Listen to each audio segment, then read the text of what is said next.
One sentence feedback, that was it. And All right. I was perplexed at first, then processing it, a little bit relieved. Hi, Andre. A long time since we did one of these videos. A lot has happened, a lot has changed. I think I think everybody knows right now the job market is in a bit of a weird situation. It's heavy right now. Yeah. I've been through a few adventures, either in teams or even in interviews, and that gave me an idea that might be useful to others, entertaining in the least bit. So I wanted to start this series that I'm for now calling Adventures from a Dysfunctional Job Market. All right. All right, so let's kick it off with, I guess, the first story that kind of got me thinking for a few days. This was a interview for a company. They advertise themselves as Hyper-Agile. I almost want to get into that, but please continue. Yeah. So it's taking away all names and everything because it's not about the company. There's nothing uniquely wrong about the company. It's mainly the trends that happen throughout. Now, in this particular case, I went through 7 interviews with this. For what role? It was a Scrum Master / Agile coach. I guess all around Agile guy person. All right. Exactly. It's a bit too many, but yeah. No, it wasn't in that. That wasn't the problem because I didn't really feel that intense going through them. I actually enjoyed their approach to begin with. They structured this as an introductory interview, then a scenario-based situation where I had access to a 5-member team, setting up one-to-one interviews with each one to understand their points of view, their pain points, what their perception of their current issues are, and then a final interview where I give my conclusions. Seemed very interesting, very pragmatic, and a chance to kind of, for me, to show that I can actually bring in practical advice and I'm not just a Jira manager. All right, but how long were each of the interviews roughly? I set it up. They were roughly between 30 minutes to 45 minutes. It was set up for 45 minutes, but some of them didn't take the full length of the interview, I guess the time slot, depending on how much there was to talk about. Okay, so that's times 7. That is times 7. So in terms of overall, I guess the scenario based, even though the scenario was real, it was genuinely what's happening in their company, distracted from the fact that these are kind of interviews. So it didn't feel as intense. It didn't feel like an examination type of interview. So it was a casual. Actually, the structure of the interview I actually liked. I enjoyed going through that type of interview. There's a different aspect of this that ended up kind of going in a weird direction. All right. As you were doing the interviews, were you employed somewhere else? Yes, I absolutely. This was a nice to have a nice transition. On paper, this project, this company looked amazing, especially with the hyper-agility kind of being their motto, and them really being focused on we do Scrum and we do Agile properly and none of that corporate. We need to discuss hyper-agility, like how... Yeah. I'm not sure if this is something that I should ask you, but how would you catalog hyper-agility? Because hyper-agility seems like, oh, we're doing Scrum properly, that's just agility. I think that's a huge topic. Hyper-agility right now, going through everything that I've gone through, to me is a red flag. It's a label that you put on yourself that has no real world translation, unless the real world translation turns into something that oftentimes is dysfunctional. But prefer to get into that in a separate discussion, so this doesn't turn into a... All right, walk me through the interview. Okay, so it was product owner, it was quite a few developers, including the team lead and QA testers. The main thing that became evident quite quickly, I thought they were acting. The issues that they had were obvious to me, and it seemed I was in that situation where I can't believe everybody else in the team is not seeing these situations. So I genuinely thought that they created this issue in order to test if I can see the obvious. Effectively, they've set up a team They created a initial definition of done. That definition of done did not include anything to do with testing, any type of user story, any type of epic, any type of Jira ticket, anything. The testing was considered extra. Obviously, that led to issues, and their response was moving away from the definition of done. So I'm guessing the testers are internal, so the testing Yes. should normally be done by the team. It's not an Yeah. outside team that is doing the testing. Effectively, even though the QA testers were inside of the team, the testers began being bombarded with user stories in the very last day of the sprint, with the release scheduled for the end of the day. Absolutely no room for bug fixes. Developers would finish their user story, throw them to the QA testers in the last day, the next day start the next sprint and work on other things. QA testers struggling to get through the user stories that they had to test, find loads of bugs, as you do, and whenever they ask help or help from the developers then had a massive issue with context switching of, oh, I need to do the work that I've set up for this sprint, but I need to go back and fix the bugs. Then I need to come back, another bug. So they were running back and forth between the user stories from the last sprint and what they need to develop for this sprint in order to keep velocity going. Because yeah, this seemed very obvious to me. So whenever it came to the final interview, this is what I've highlighted. Definition of done was abandoned, and we need to revisit it, redefine it, introduce the testing aspect to it, get the commitment from the team to follow it. Obviously, their input would be valuable. It would change if it needs to change. And effectively, that would move the way that I perceived it, in the way that I explained, the bottleneck from the testing side of the end of the sprint, the last day, kind of moving into the second sprint and delaying the release, to the very beginning of the sprint, where it forces the developers to take on less user stories into each sprint, allowing time for testing, bug fixes,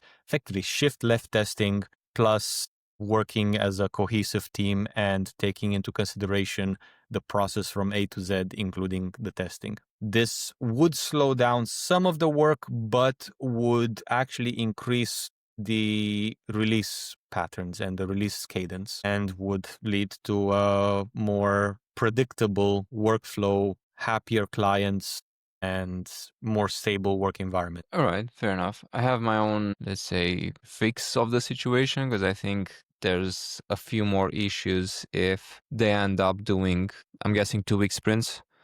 And Yes. yeah. Nothing, the way my approach was, nothing is set in stone. So if we need to move away from 2-week sprints, we move away from 2-week sprints. If there's other things that need to be adjusted, we need to be adjusted. But this is step one to get back on track. Fair enough. Granted, I've also, the way that I've opened the final interview is like, take all of this with a grain of salt. This is based on 5 preliminary one-to-one interviews. I wouldn't start implementing any of these changes without the input from the team, the consent from the team, and so on, making sure that they are part of every step of the way. I am very wary of, I'm not the type of person to jump into a team and start making changes day one because I know what Agile is like. It just seemed like the house is on fire and there's a fire extinguisher on the wall. The first step is obvious. I mean, it makes sense because, I mean, you're in an interview and you need to lay out a plan. Whatever that plan is, Yeah. it needs to start with something. So it makes sense for you to come in and say, okay, this is what I think needs fixing and how we can fix it. Question and spoilers. Did you get the job? No. And All right. I was perplexed at first, then processing it, a little bit relieved. This is the feedback that I got, why I didn't get the job. It right. was simply, and kind of a little bit frustrating after 7 interviews, having a 1-sentence feedback of, they did not like my approach of process versus people. They are a very heavily people over process type of company because that's Hyper-Agile. That's their perception of Hyper-Agile. And that's it. My perception is that they think definition of done, or they perceive the definition of done to be process heavy. Did you have a conversation around No, this no, topic? this was an email. Okay, so you didn't get live feedback after 7 interviews, and you got an email that said you were too process heavy and we're gonna move in a different direction with someone else? Effectively, they didn't even mention they're gonna move in a different direction. I assumed they would. It was simply a no because of that reason. Eh, Obviously shocking at the beginning, but after a few days of processing what just happened, relieved because that is a red flag of other issues hiding. And I'm not afraid of fixing issues and finding issues, but it's a red flag about company culture and mindset of people, especially when it comes to adaptability and actually being agile. Yeah, I mean, was that the only reason? Like, was that the only feedback you've got? One sentence feedback, that was it. Wow. Okay, so there's a lot of things to unfold here because obviously you've spent hours of your time also being employed somewhere else. So that's precious time for you that you spent away from what you were doing. And then at the end, I think you would deserve at least a 15-minute call where you would get a proper feedback where people would explain to you, okay, we wanted someone that would focus mostly on, I don't know, the psychological aspects of people and why they are not so open to change and why there's although what you mentioned, and maybe it's worth having a conversation if that's all that you mentioned, but just looking at the definition of done, because there's a clear issue, it doesn't sound like process heavy, or I don't know how to put it. It's a completely down to each individual's perception. We'll go through this again in a different discussion because I think this can be a very useful, it's almost like what I've learned, a few lessons that I've learned overall going through different projects and going through different companies because I'm more on the entrepreneurial side now about the difference of or what people over processes means or can mean. But to me, it seemed in this case, it meant all people, no process, which kind of explained the chaotic environment that they found themselves in when I entered the interviews. Yeah, that doesn't sound hyper agile to me. It Well, just sounds like we don't really want to do any process. We don't want to be limited by anything, and we're just doing whatever we want. But we also need help, but not that kind of help. well, yes, I can see where you're coming from. From my side or my perception, it is hyper agile, and it's almost biased here, but that's from everybody that uses the term hyper agile. They tend to have a very similar approach in which they've created something that's anti-corporate and they are very rigid in maintaining that type of it. Basically, anything that's labeled hyper agile, in my perception, is usually anti classic way of working, anti bureaucracy, anti corporation, anti business. I guess another question then, was it an outsourcing company? Yes. I don't think you can be hyper agile if you're doing outsourcing.